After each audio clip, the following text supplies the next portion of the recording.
Supreme Court clears way for Virginia to remove 1,600 alleged non-citizens from voter rolls. Washington, the Supreme Court on Wednesday, allowed Virginia to move forward with its removal of roughly 1,600 alleged non-citizens from its voter rolls just days before the 2024 election. The High Court granted a request from state officials to pause a lower court order that blocked Virginia from continuing its voter removal program that was launched in August, exactly 90 days before Election Day.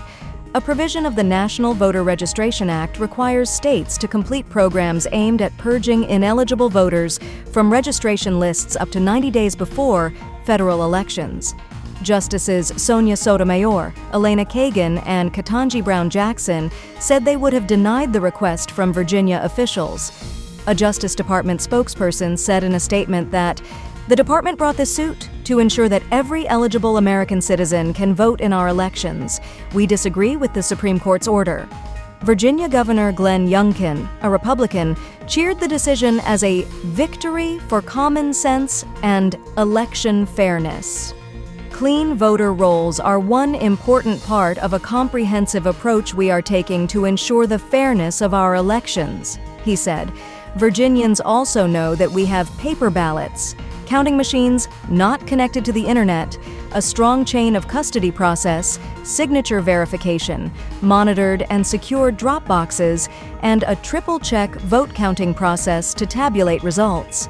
Virginians can cast their ballots on Election Day, knowing that Virginia's elections are fair, secure, and free from politically motivated interference.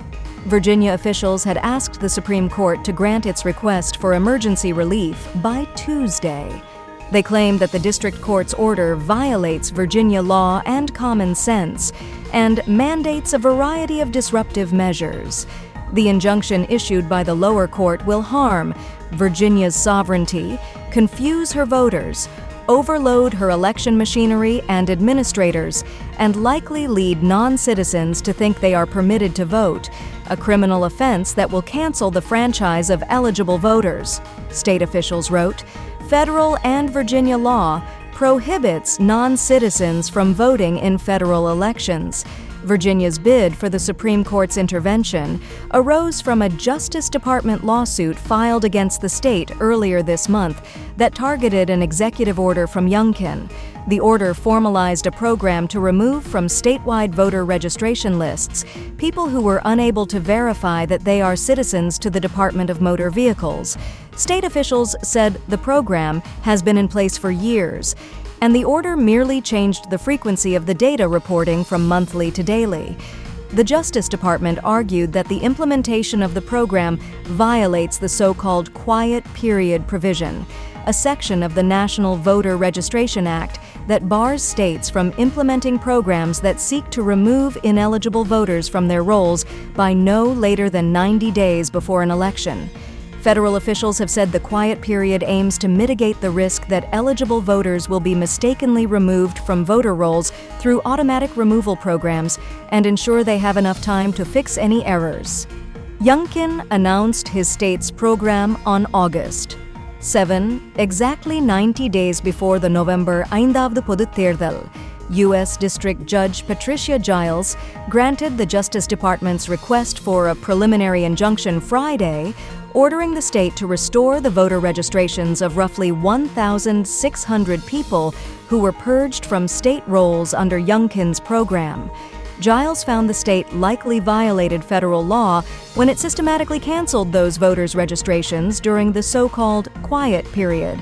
A panel of 3 judges on the U.S. Court of Appeals for the Fourth Circuit upheld the district court's order Sunday, saying in a brief order that it is unpersuaded by the argument from Virginia officials that the state's program doesn't violate the federal voter registration law. The 3-judge panel found state officials were wrong to assert that they were ordered to restore roughly 1,600 non-citizens to voter rolls, as they failed to establish that those removed under Youngkin's program were actually non-citizens. It reiterated that some of the people whose voter registrations were canceled are eligible to cast ballots. In their request to the Supreme Court, Virginia officials argued the quiet period provision doesn't apply to the removal of non-citizens from the state's voter rolls, since they're not eligible to vote at all. Still, they said that those who were identified as non-citizens and registered voters are informed that their registrations will be canceled and given 14 days to verify that they are citizens. State officials argued in their filing that the Justice Department and voting rights groups asked the district court to inject itself into the Commonwealth's reasonable and long-standing election processes within a month of the election, and weeks after early voting had begun. They also refuted the characterization of its efforts to purge alleged non-citizens from its rolls, noting that Youngkin's order did not create the state's process, but rather increased the frequency of data sharing among agencies from monthly to daily. The district court's injunction, state officials argued, would impose significant cost, confusion, and hardship upon Virginia, creating a massive influx of work for its registrars in the critical week before the election, and likely confusing non-citizens into believing that they are eligible to vote. But the Justice Department said Virginia's program falls squarely within the quiet period provision and argued the district court's order impacts only a discrete set of identified voters. It does not prevent Virginia officials from conducting individualized inquiries or taking other steps to ensure non-citizens aren't voting in the general election. Solicitor General Elizabeth Prelogar wrote in a Supreme Court filing, "Without injunctive relief to remedy Virginia's violation of the quiet period provision, eligible citizens will suffer unjustified burdens on their right to vote, including disenfranchisement," she said. The Justice Department brought a similar suit against Alabama over its process for removing roughly 3,200 potential non-citizens from its voter registration list. Prosecutors said the state began its program on August, 84 days before Election Day, and incorrectly deemed more than 2,000 eligible voters ineligible to vote. A federal judge blocked Alabama earlier this month from continuing the program to remove ineligible voters from registration lists and stressed that the order does not restrict the Secretary of State's ability to remove non-citizens from Alabama's voter rolls. She also ordered the state to restore eligibility to the deactivated voters,